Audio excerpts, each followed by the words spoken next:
We are very happy to introduce and welcome Shana Abé to speak about her newest book, An American Beauty. And she's going to talk to us about the Gilded Age. And it was just a fascinating historical novel. So let's go. No, thank you. So now I'm going to just repeat myself a little for everybody who's been here from the beginning. But basically, my publisher wanted me to write another novel similar to the second Mrs. Astor about the real person in the Gilded Age, East Coast, elite 1%, rich, rich, rich, right?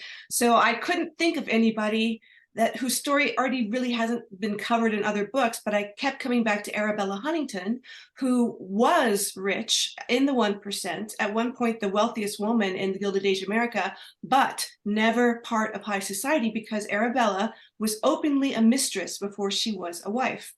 So society never forgave that.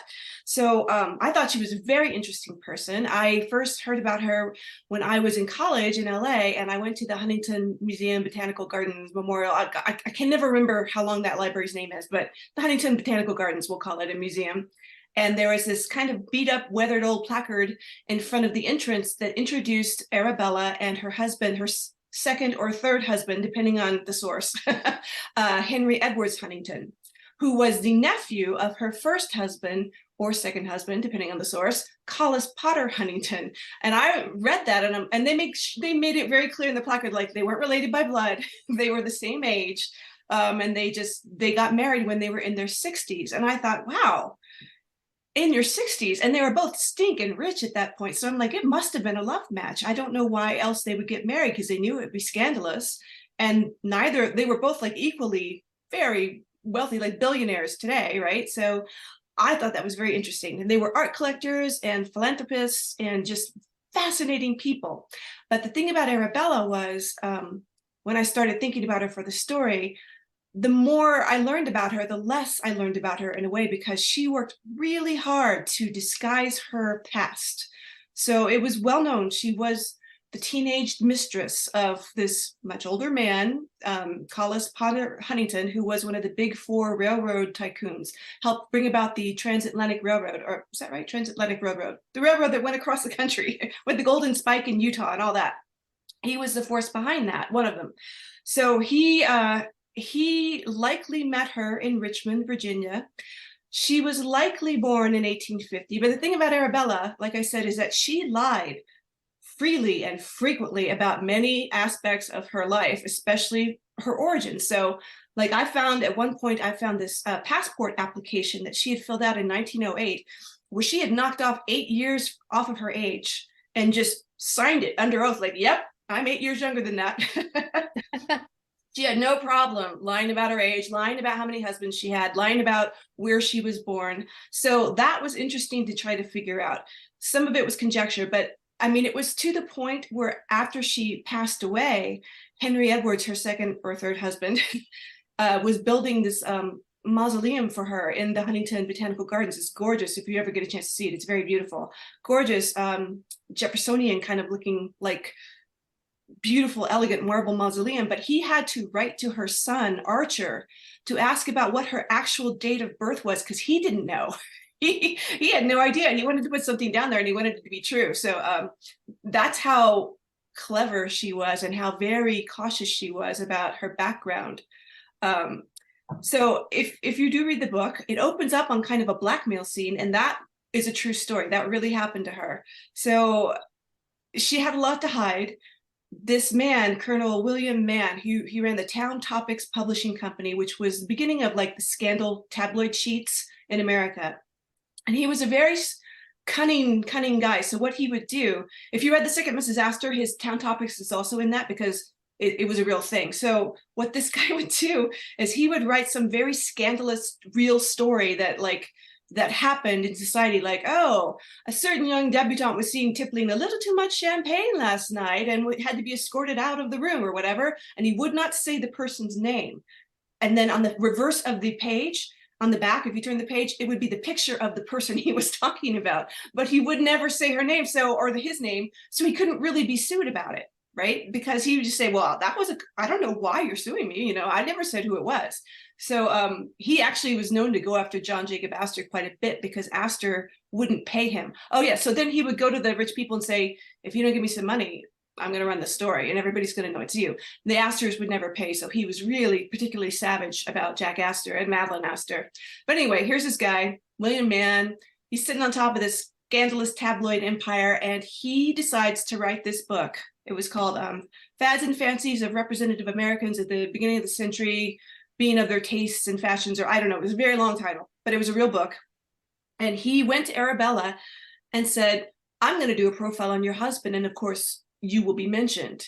So, and I'm thinking about, you know, your second husband too, and you will be mentioned. So Arabella literally paid this guy $10,000, which was, is that right? Was it 10? Anyway, it was equivalent to like $300,000 today. You could buy a house with it, right? So it was a piece of sentimentalist pap. And eventually it did get published, and it did have this very fawning profile of Collis Potter Huntington in it. And Arabella paid through the nose for that. So he published his book. It turns out that afterwards he kept going back to her for more money and more money. So he definitely had dirt on her, and she paid it. And then after she passed away, he went to Henry and he went to Archer, her son, and then they gave him more money too. So whatever it was juicy. But what happened with this guy is that he got a little bit too confident and he got sued by one of the people he was being blackmailed. Somebody just got fed up with it, I guess. So Arabella was about to be subpoenaed to be a witness, to basically have to testify why she paid so much money for this crazy, stupid book. And she literally fled the country just hours before she was about to be served. Like the process server was knocking on her door. She fled and she went to Europe, and she didn't come back until the trial was over. So it was a pretty interesting little tidbit I learned about her. But yes, Arabella was definitely born in the South. She survived the Civil War as a teenager, and she lived in this not very nice neighborhood where her mother ran a not very nice boarding house, and she worked at this gambling parlor, pardon me, run by Mr. John Worsham, who is a big character in the book. He ends up becoming maybe her first husband, but really probably not. So at some point, Arabella meets Collis Huntington. Collis was known to like to gamble, so he was a gambler. So it made sense to me that they would meet at this gambling parlor, and he was just infatuated with her. She was beautiful, she was charming, she was witty, she was well-spoken, and she was genteel sounding. So he just fell head over heels for her, and she was a very smart young woman. At that point, she was literally the breadwinner for her whole family. So her mother was widowed, and she had two sisters and two brothers, and she was basically keeping them alive throughout the war, by hook or by crook. So she was given this opportunity to not work in that parlor and instead to become a very wealthy man's mistress. And she leapt at that opportunity, but she didn't just leap at the opportunity. She took her entire family with her. Her mom and her siblings, they all moved to Manhattan within months of meeting this man, all of them. And the premise was she would go as Mrs. John Worsham. Collis basically paid Mr. Worsham to act as her husband. John Worsham was certifiably already married at that point to at least one woman named Annette, and maybe another one. This is through the census records, maybe another woman named Mary. So, you know, he was a little loosey-goosey about matrimony, I guess. But so yes, they moved to New York. The Worshams had this brownstone, and Arabella's entire family had a different house just a couple of blocks away.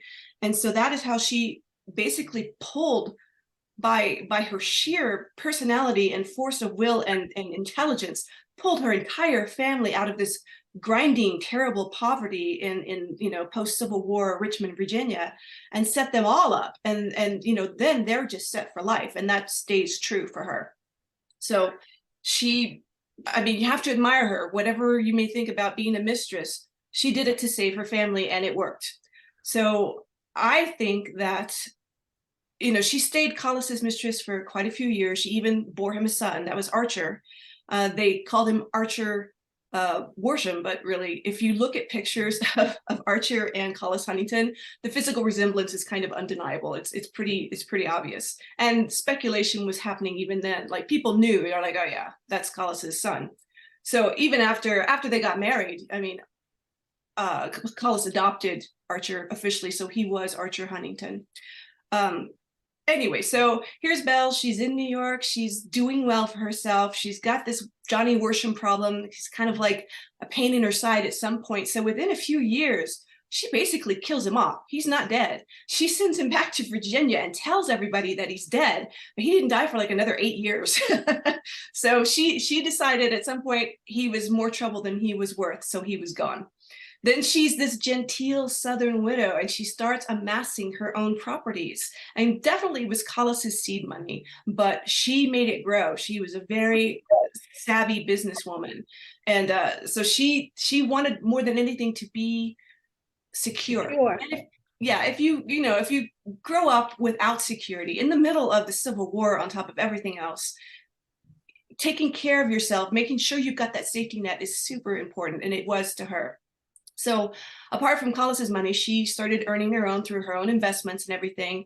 And it's very interesting. I found some letters from her. If you read her letters at the beginning of her relationship with Collis, when she's still basically a teenage girl, they're very flattering to him, very pretty and pleading. And you are my only friend in the whole world, and what you say means everything to me. I beg for your advice in this issue, please. I'm going to say it like she would. I beg for your advice in this issue. You are my only friend, because she was a belle. She was a Southern belle. So I hear her voice like that in my head. But that's at the beginning. And then as the relationship matures over the years, her tone of her letters becomes way more, it's not unfriendly, but it's just more like businessy, I'm going to say, business-like, because they were almost living together, just not quite. So Collis buys her house after house, and then she decorates house after house, and she's known to have a stunning, stunning taste. Like in our time, we might think of it as a little busy or fussy, but back then it was the height of elegance and everything. Just gilded stuff, satins and velvets, and just everything gorgeous and glimmering. And she had fantastic taste in art. So Collis started buying her art. She would go to auctions with him. That's in the book too. The painting that I have them purchase in the book was something that they really did purchase in real life at that very auction. I don't know if it was called Mother and Child. I don't know if Arabella is the one who changed the name to Temptation, but that happened too. And I was like, oh, that's too good not to put into the story, because at that point, her son had been sent away. Collis's wife tried to exert whatever influence she could. Elizabeth was her name, and she didn't want the son there because they did not have any biological children. They had an adopted daughter, Clara. It's a very complicated situation. The more I learned about the Huntingtons, the more I'm like, they just kept marrying into the family. Like cousins would marry the friend or the uncle of the other cousin, and it's like, just look outside your family for a spouse. Come on. And there was never like really incestuous, although at one point Archer was married to his first cousin, if he was in fact Collis's biological son. But because they weren't acknowledging that, it was just like, oh, he's the adopted son marrying his adoptive cousin. It got really complicated. At some point I had to draw a map of all the relationships. But so yes, so Collis was married to Elizabeth. Elizabeth had a sister, Clara, who had 5 kids, and her husband died when her 5th child was born, little Clara. So because Elizabeth and Collis could not have biological children, they adopted little Clara, and she did not know she was adopted. In the story, she finds out by accident, because that actually happened. She overheard somebody talking about it, and she had no idea. So that had to be quite crushing, I would think. So there's little Clara, whose cousins are also her siblings. So, and then Clara's sister cousin, Mary Alice, ends up marrying Henry Edwards Huntington, who is Collis's nephew. And then they have kids, and then Henry Edwards becomes Arabella's husband at some point. And it was just like, oh God, just stop. Anyway, I'm on a tangent, sorry. Arabella had a very fascinating life. She was a tough lady. She was a survivor. She never tried to join high society because she knew what they thought of her. And so she just went on and said, okay, I'm rich, I'm beautiful, I'm going to do what I want to do anyway. And she did. And so I admired her very much for her grit and her fortitude.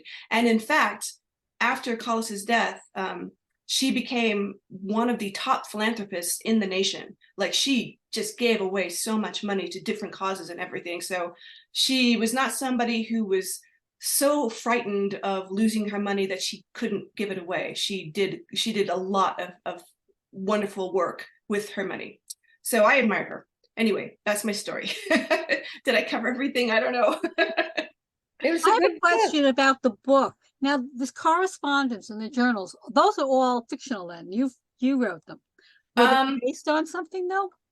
The diary entries are fictionalized. The letter that she wrote, for example, pleading with Collis to bring Archer back from Texas, that was based on a real letter that she wrote at the time.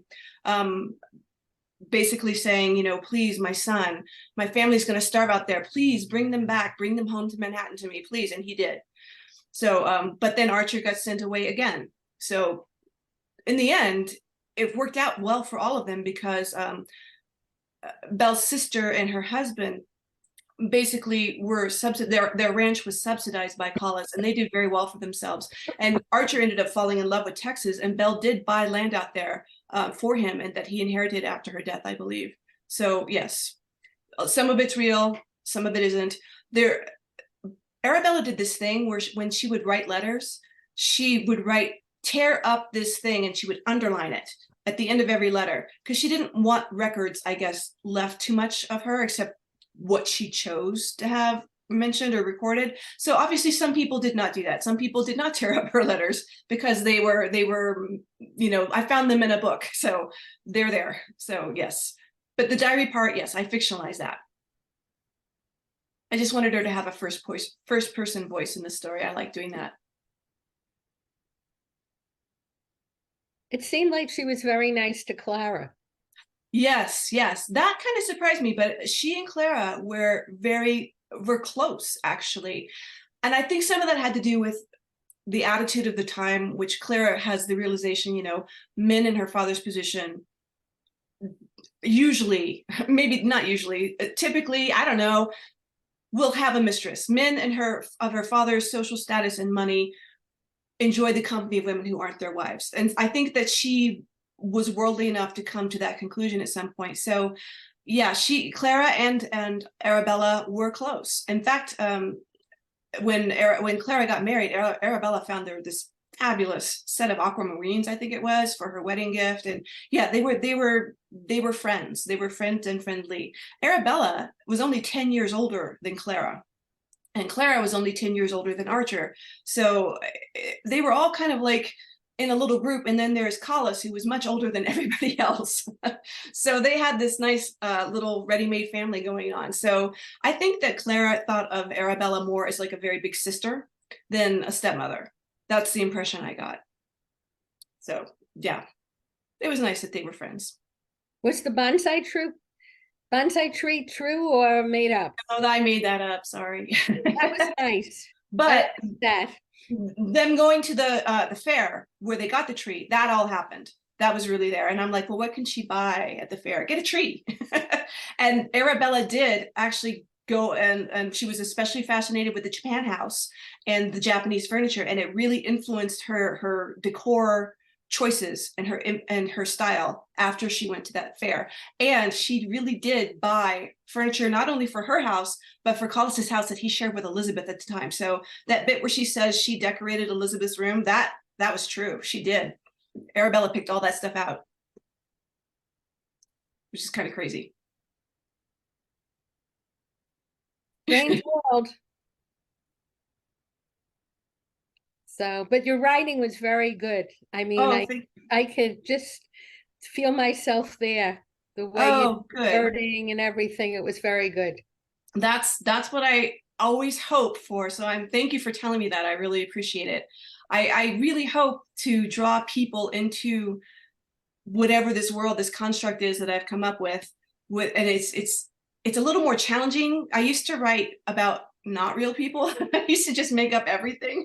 But now writing about real people in real historical circumstances and what they actually did in those circumstances and trying to make it readable, like interesting. It's a bit of a challenge sometimes. So I'm glad if it works. I always hope it works. So it seems like you spent had to do so much research because it's not something that was like readily available in the libraries. How many years did you You said you back in college you heard about her, but were you doing research all along, or is it something you just devoted like a year or so on this? Well, I've been researching the era for quite some time, and I've always loved this era. And in fact, before these two historical novels, my last set of books was a YA fantasy dragon crossover, but it was also set in the same era. So I've always been really interested in it. So I've been learning about that for quite some time. And but yes, for each particular book, for the second Mrs. Astor and for An American Beauty, I spent like about a year heavily researching Madeline Astor and Titanic, and in this case, Arabella, and trying to figure out, especially her origins, was a tricky part, because I knew the skeleton of her story, the bare bones of it, but I didn't know a lot of detail. And so that is when doing the research really becomes very important, because I try to be as faithful as possible to who they were and how they were and their personalities and everything. So, because otherwise, what's the point of reading a story like this? I would think if it's not genuine to who that person really was. So yes, to answer your question, the generalized research has been going on for years for these specific two people and their lives. It's been about a year each, I would say. But yeah, definitely important to get the details right, I think. Hollis was faithful to his wife, though, even though he had a mistress. That's right. You know, that was a tough one for me, because, you know, you want to like Collis because he's kind of the hero who saves Arabella, but at the same time, he's this guy who's sleeping around on his faithful wife, which is hard to make sympathetic.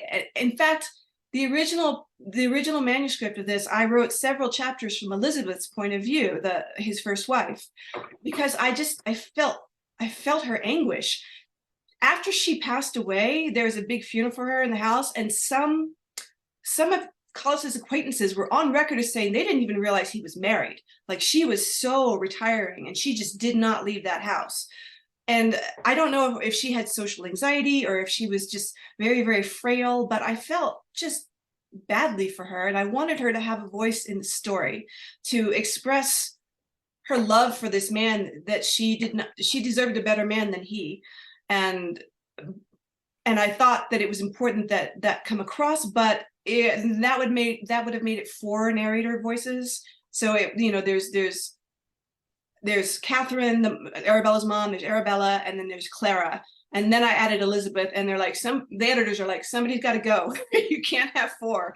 So it had to be Elizabeth. And my editor made the suggestion that it's way more powerful to have Elizabeth not really be in the story, but just on the edges of the story until her deathbed scene. And then she has a voice. And I was like, well, that's a good point. So that's what happened with her. But yes, Collis should have been a better man. If he was a better man, though, who knows what would have happened to Arabella and her family. So yeah, she was the seed money for Collis too. I'm sorry. She was the seed money that started Collis, because of the hardware store that they owned together, I assume, burnt down, and he used that money to get going. Yes. Before that, he was not a wealthy man. No, he was impoverished. Woman. Right. He was impoverished. She was his partner. I don't think that she was wealthy either. I think that they both came from the same area of Connecticut. He met Elizabeth because she was working in a hardware store in Connecticut that was either owned by her cousin or his cousin. I can't remember which. And they fell in love and they got married, and she stuck by him. He had all these ideas and ambitions and no money, but she believed in him. And so basically she just was his helper, his helpmate. And yeah, when he would travel from from the East Coast all the way to California, she was with him. And that meant going all the way down to Panama, through Cuba and everything, and back up through Mexico and up to California. And you'd go by boat, and you go by ferry, you go by horse, you go by train, you go by mule, and you go by foot. And she did that with him several times. She stuck with him. When the hardware store caught fire, as you mentioned, she really did stand beside him and beat back those flames, even though it was hopeless. And she took care of him after he went blind for a few days afterwards from the fire. So yeah, she deserved a better husband. She truly did. She did. So I feel for Elizabeth. Did she ever know about Arabella? Did she know? Yes, she absolutely knew.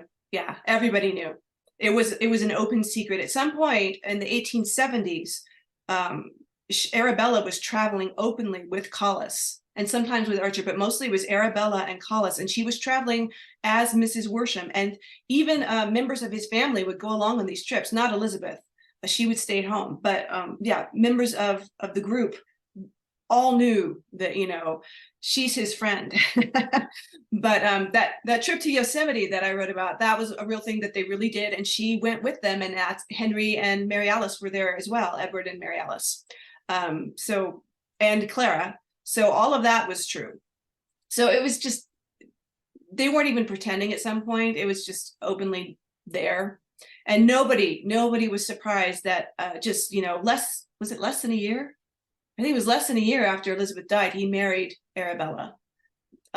Within months of Elizabeth's death, Arabella was already redecorating the mansion that was Collis's and Elizabeth. She had already started like taking stuff out and putting new stuff in. So it was inevitable, I'm going to say. And I do think, in their defense, I do think Collis was in love with her, with Arabella. And I do think Arabella loved Collis, maybe not as fervently as he loved her. Are you guys hearing that? I don't know what happened there. Can you hear me? Yeah. Okay. It's Lorraine Anyway. because she has 2 sessions. Right. Yeah, okay. She needs, and I think it's causing an echo. Yes. Oh, okay. Yeah.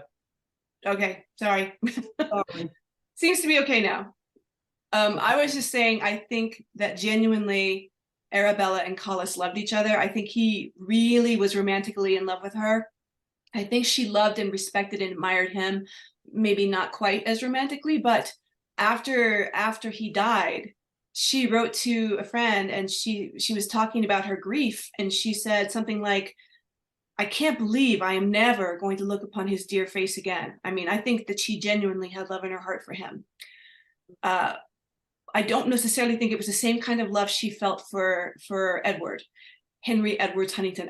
He's known as Henry Huntington in his business, but with the family he went by Edward. So I split back and forth by saying his name. But yes, Edward was deeply in love with her, deeply in love, and he had this burning passion to marry her, and he wooed her for years, and she was sort of resisting it for years. I don't think that he and Arabella got together while he was still married to Mary Alice. Basically, right after Collis's funeral, Mary Alice took off for England, and she did not come back. And then she sued Edward for divorce. So they divorced, I think, in 1906 or something, and it still took years for Belle and Edward to tie the knot, basically. But he built the Huntington Memorial Gardens and these beautiful, beautiful mansions, Beaux Arts mansions in San Marino, California, basically to woo her, to get her to come to California. And so he solicited her advice and her input on the design of the house and on the gardens and everything. And all of it was just to say, now, please marry me. Will you marry me? And she's like, okay. So she did. And they were a good couple. They were very happy together, I think. So she was a very fortunate lady in a lot of ways. She had 2 loves, at least. Yeah. 2 wealthy loves. I wasn't sure. Was her father in the act at all? So maybe since Collins was so much older, would it be more of a father figure to her? Yeah, I would imagine somewhat, at least, yes. But there's no question it was also a sexual relationship, because she did have Archer. And I don't know why you would have a mistress if you weren't going to have sex with your mistress, to be blunt. Sorry. But yes, he was definitely old enough to be her dad. Yeah. And her father died when she was 9. So maybe, maybe that had something to do with it. But I do think they had genuine affection for each other, and they were a good team. They thought alike, and they built dreams together, I would say. So that there.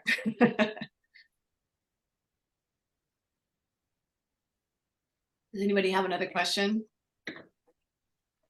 No questions? No questions? Your imagination is then drawn from actual events that you saw in newspapers or whatnot about them. Yes. In other words, the book is not really fiction. Well, well, oh, there I'm frozen again on the screen, aren't I? Oh crap. Oh well. So yes, it's historical fiction. So in that sense, it is all based on her real life. And like I've said, a lot of the stuff in the book really did happen. I had to reimagine how it happened, you know. I had to imagine the dialogue. I had to imagine the imagery. For example, that moment in the Patriarch's Ball where they basically get kicked out because Collis won't pay Ward McAllister's bribe. That was a real thing. That really happened, and it was reported in the papers. The difference is it happened a little bit later in their relationship than I have it said in the book, because I wanted Clara to be there too, but it happened after Clara was married actually to the prince. But things like that, you have to like kind of draw into the story, and the more real things you can include, I think, the more interesting it is. So yes, it is a combination of fact and fiction. So Collis was such a tough man, he didn't care what his business associates knew. That's true. He was an extremely powerful man. He was one of the most powerful men in the country, and that's a fact. He was constantly meeting with the president.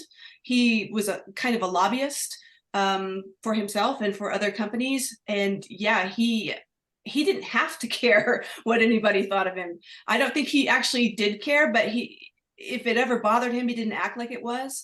When they built their final Manhattan mansion, the one that I have them, that is Arabella's inspiration at the end of the book, this gorgeous mansion, he gave newspaper interviews saying, okay, we have libraries, we have elevators, we have a bowling alley, we have a spa, we have this.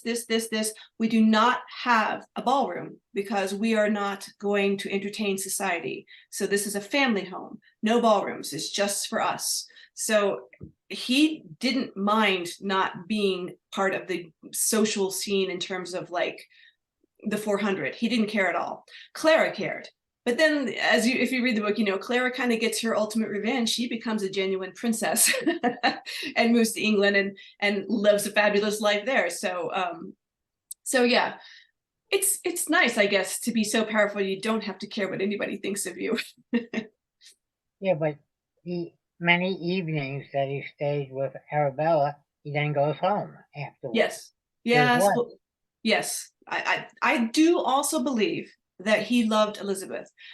He didn't love her with a passion, but I also believe he genuinely respected her and was trying not to cause her very much grief, but not trying hard enough to not have a mistress, because, you know, Collis wanted to have his cake and to eat it too, and he did. He got it. He got both. So, you know, poor Elizabeth had to put up with that, but she did, and who knows what was going through her head. But it was said, the deathbed scene that I have between Elizabeth and Arabella, that was rumored to have happened. I don't know if it really did, but it was rumored that Arabella actually helped care for Elizabeth in her final hours. So I don't know if that's just a story that they invented to cover up the fact that Arabella was not the old family friend they were trying to present her as. But that was definitely the angle they started putting on her stories, that yes, she's a dear family friend of the family. The Huntingtons love her. She's an old Huntington family friend, genteel Southern widow from the South with a lot of money of her own, blah, blah, blah. It was all fiction, but it was a very clever fiction, and it got repeated enough that people started to believe it.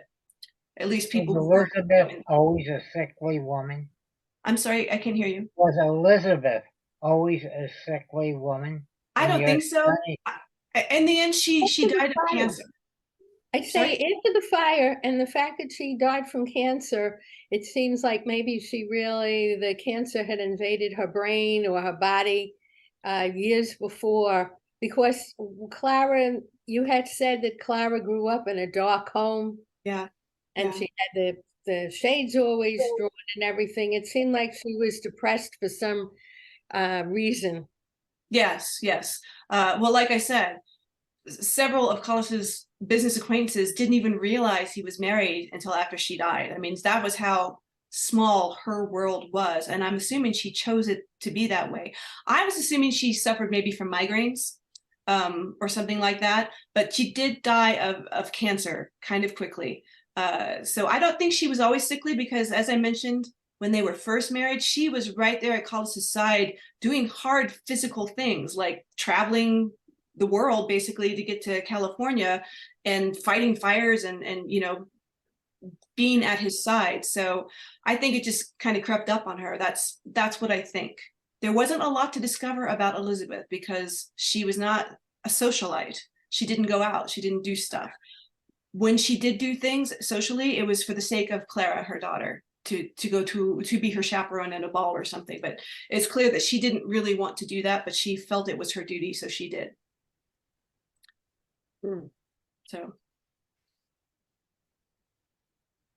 So are you going to be moving on in this era, or are you going to go elsewhere now?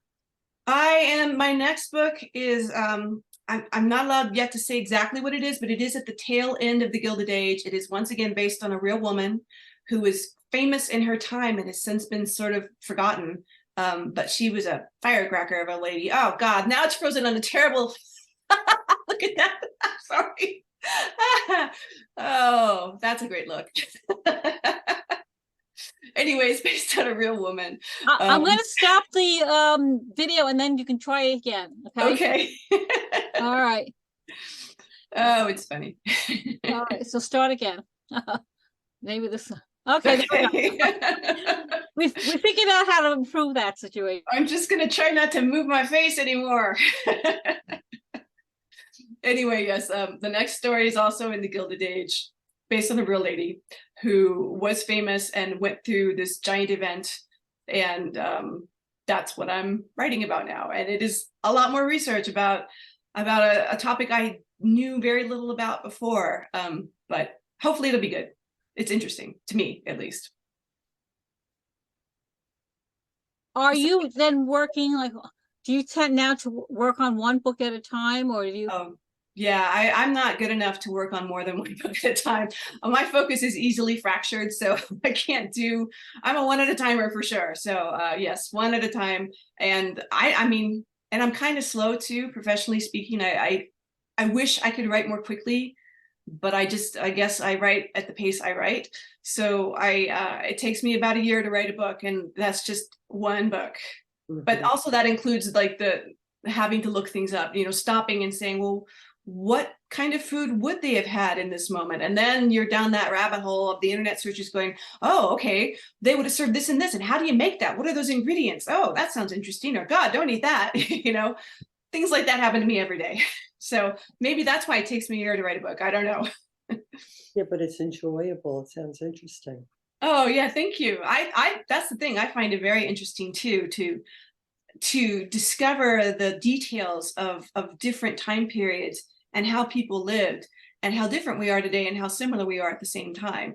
That's my favorite thing about historical fiction, or just any kind of historical anything, is that the way people lived changed, but people themselves were all the same throughout time. We're just the same. We're the same human creatures. We crave the same things. We want love. We want security.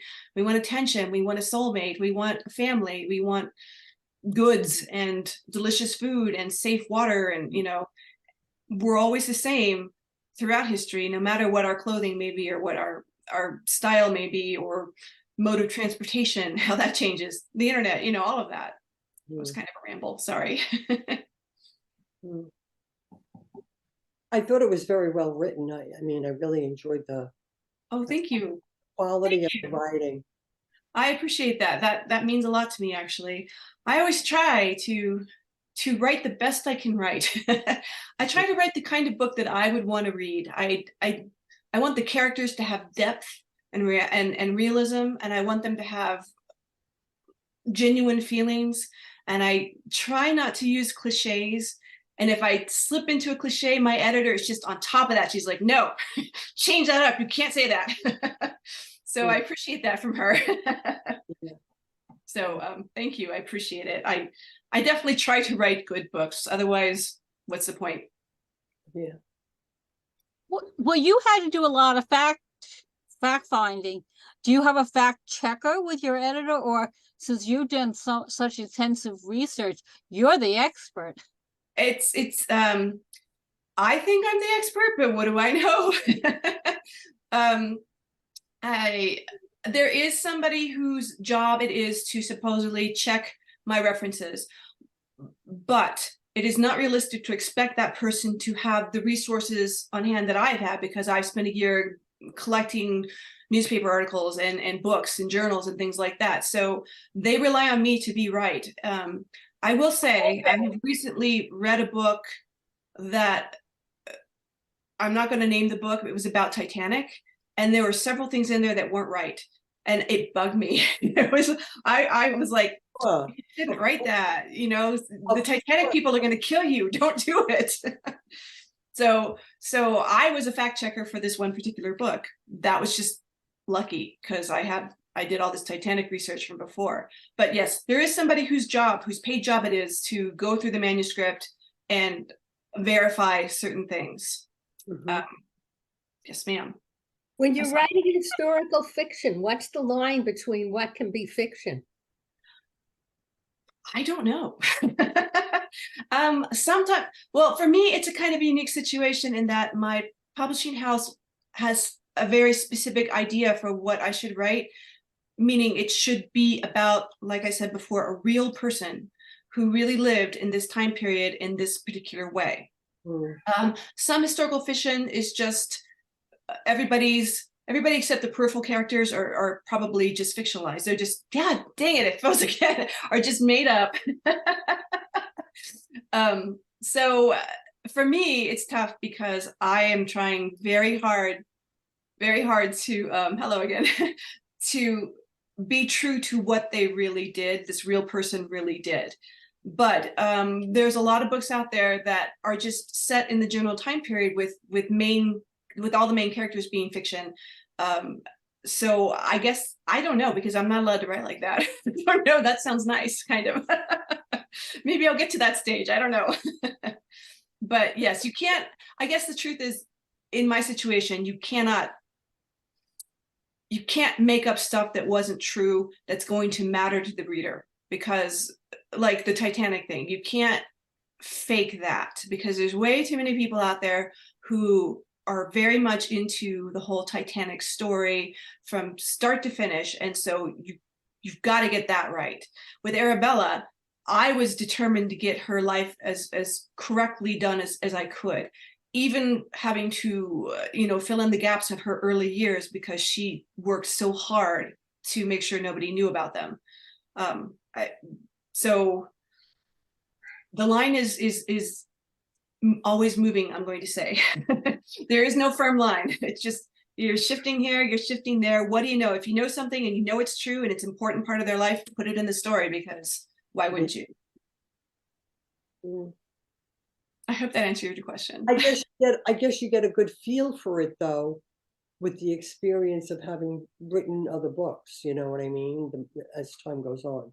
I think so. I mean, you can look at the arc of anyone's life and of your own life or your friends or family or a famous person, and you can easily pick out the highlights or the most notable moments, right?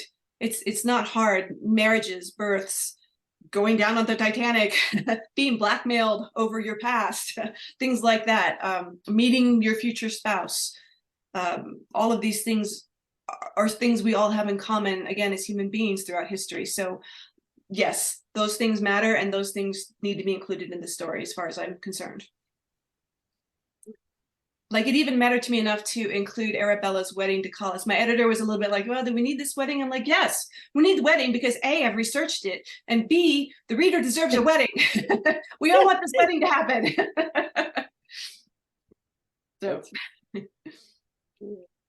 So when you said you researched this, were things had to be cut though? Yes, like I said, all of Elizabeth's chapters had to be cut, and that broke my heart a little bit because I really wanted her to be in there, but I understood it got confusing. Um, like for example, Arabella at the beginning when she's still his young mistress, I have her moving houses a few times. I had to cut some of that because she actually moved a lot. And every time she moved, the house was nicer and nicer and nicer. But I'm like, this is distracting. Stop moving. Just stay in one place for like a year, please. So some of that just didn't make it in because it didn't really serve the story. I Yeah. got enough of her moves in there to get the idea across that she's moving up in the world because she was. But it's basically a long story. So I couldn't, I mean, it starts when she's like 17, I believe. And there's a flashback when she's 15, and then it goes to where she's 50. So, and then skips ahead again until she's in her 60s in the epilogue and she gets married, but that's just like a little bit. So yeah, some things have to be cut because it's not a 5,000 page book. Nobody wants to read that. But I tried to keep the highlights. That's funny because this summer we have gotten a number of books, fiction books, that have been between 800 to 1,000 pages. And I don't know. I just felt that we're not doing it for our book club, ladies and gentlemen. But someone may, I don't know, 800 to Well, 1,000 pages is a little sometimes excessive. sometimes a great book, you don't want it to end. Yeah. That's true. That's true. But sometimes you've got an arc, follow the arc. I can't even imagine writing 1,000-page novel. I mean, I could do a fantasy novel for 1,000 pages because I could just keep making stuff up. Well, think about your book. If you could have had like a whole section so it wouldn't be confusing straight about Elizabeth, like a couple of 100 pages, right? Yeah, I like I said, the Elizabeth thing kind of broke my heart. I really wanted her voice to be part of it. The thing about, because I was writing in third person, except in the letters and the journals, I couldn't have Elizabeth's thoughts in any other way except she was this main topic of the chapters. Like she was a person thinking the thoughts in the chapter. And Yeah. that is how I wove it in. I don't know that it would work to have like just like Catherine, the mom, and then Arabella, and then Elizabeth, and then Clara. They really, my publishing house really wanted to focus on Belle. So that's how I did that. And then everybody around her, Clara and Elizabeth and Catherine, were there to kind of fill in the edges of Belle's story. Like I wanted Catherine's story to be told because if you know what happens to Arabella or the circumstances that she was in, you might despise Catherine as a mother for putting her daughter in that position unless you understood where Catherine was coming from and her desperation to save her children and her family and everything she was going through. And she knew that Belle was the solution, and Belle knew she was the solution too. I mean, they were in agreement about that. So if you didn't know Catherine's story, you might actually dislike Catherine quite a bit Well, based on what she did. you brought that up because I thought about that at the very beginning. But then as things were happening and how little food they had and their situation, she was, also by being able to feed and take care of the guests that were staying there, they were able to keep a roof over their head. Yeah. Yeah. And, they had at one time been living out in the woods in Alabama or wherever. Mm-hmm. So I could see her, I appreciated her actually pretty quickly. Like the first moment, of course, the first few pages of it, you're kind of like critical of her. How could she put her kids in this situation? But then you realize, in a way, in some respects, she was really giving her children a better home and a situation than they certainly could have been in. Yes. Yes. Oh, sorry, my dog. Sorry. Guys, shh, shh, shh. Yes, you're absolutely right. And that is why I thought it was important that Catherine be there, and that you understood, how dire things were for them, for all of them. And there's no question that Arabella adored her family, adored her mom, liked her sisters and brothers. There was no reason for her to take them with her to this better world, this better life, if she didn't love them and respect them and want to save them. So they were a close-knit family. And in fact, it's not in the book, but pretty much everybody in her family benefited from Collis's money and his taking care of Belle and them. Like I think Belle's brothers ended up working for Collis at some point, like in his railroad company. So he made sure that they were taken care of. Belle made sure they were taken care of. And it all started with Catherine trying to make sure her kids were taken care of. But it was a strong, strong family. Yeah, I think it was nice that you wrote the book sequentially. Oh, good. Oh, good. So many authors now are having us go back and forth in different time periods. Yeah. Yeah, I do have that one flashback that I'm not going to mention in case somebody hasn't read the book. It's the big MacGuffin where she's 15, and it's toward the end where you understand something more about her. But yes, flashbacks can be fun, but they can also be very distracting. And if you go out, I know I've read books where the author does what you just described, and I'm like, wait, which year is this? What? Now I got to go back and figure out what chapter this was. But yes, maybe I'm just not smart enough to write that way. I don't know. I probably couldn't keep it straight. Excuse me, do you have enough information about Elizabeth that she can be her own character in a new book? That's an excellent question. Not really. It would be tough, and it would be sad. It would be a sad story. I have enough to, I mean, I had like, I think at least 4 or 5 chapters from her point of view. That was starting as Collis's wife, not from like her girlhood or anything like that. If she wasn't famous back then, so there wasn't a whole lot written about her, and there wasn't a lot to be found with her regarding Arabella, even, except for, like I said before, Belle was noted to be there helping take care of her on her deathbed. I would like to, I've toyed with the idea of taking those chapters and putting them on my website and just saying, hey, this is what I thought of for Elizabeth. What do you think? But I haven't done it yet because I'm not that organized. But it would be interesting. But it would also be a very sad story for Elizabeth, I think. Not a lot happy Now, ending. do you think that she became depressed because of Collis's behavior with I other would women? be. I would be depressed about that. I would be furious about that. But I think that maybe it was a combination of things. I think that toward the end, her health was not good. How long was it not good? I don't know. She was very retiring. She did not like to leave her house, her beautiful mansion. She didn't even like to escort Clara to society events, but she did do it. But if it were me in her position, I would be heartbroken. I can understand if you're prone to these migraines or depression or anything, knowing that you love a man who no longer loves you the way he used to, or the way that you love him. That's just one of the worst positions in the world. But she didn't divorce him, and he didn't want to get a divorce. He wanted to stay with her. He had respect for her, I think. Like I said, a lot of respect, but not enough to not have a mistress. Yeah, but he really didn't love money. He just loved the power of doing things.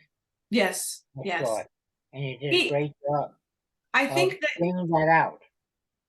I think that he didn't love money the way some people do. I think he loved money for what it allowed him to do, and like you said, power. Yes, as a tool, and as a power to get his way in things. Yes, he wasn't entirely an honest man. He wasn't a scrupulous man. One of the ways he made his fortune in the railroads is that he convinced, I think, 4 other men to go in on this survey with him that the United States government would pay for back in California. But the government would pay 3 times the rate for mountainous regions versus the plains on the survey, because it was considered more difficult to survey a mountain, right? So Collis faked a map with mostly mountains so he could get the triple rate, even when it's just plains. So that's the kind of person he was. He was very cunning and smart and not above cheating the government to get ahead. But then in the end, he was also a great philanthropist. He gave away a ton of money. He supported all these different causes. He used to say, I think I read a newspaper interview with him where he said he wished he needed to hire somebody just to go through the many letters he received every single day begging for money, so he could see which ones were the most in need and which ones were the most genuine, because he would do it himself for as long as he could. He read these letters personally himself until finally he just couldn't keep up with it. But he did give away a ton of money, and that was just, maybe it was to look good, but also it was just causes he believed in. And I don't think I did say this, but he grew up very poor, so he never forgot being poor and what that was like. And so he tried to establish means for people to lift themselves up financially, or to educate themselves, or to just do better in their lives. It wasn't just like charity. He built libraries. He funded research for things. He supported scholarships. He helped build museums and gave them part of his collection. So he had it in his heart to give away what he had earned, which I think is admirable. He was a great gambler, though. Sorry? He was a great gambler. He Oh liked yeah, playing poker. yeah. He loved to gamble, but I think that was just part of his personality. He was a very bold spirit.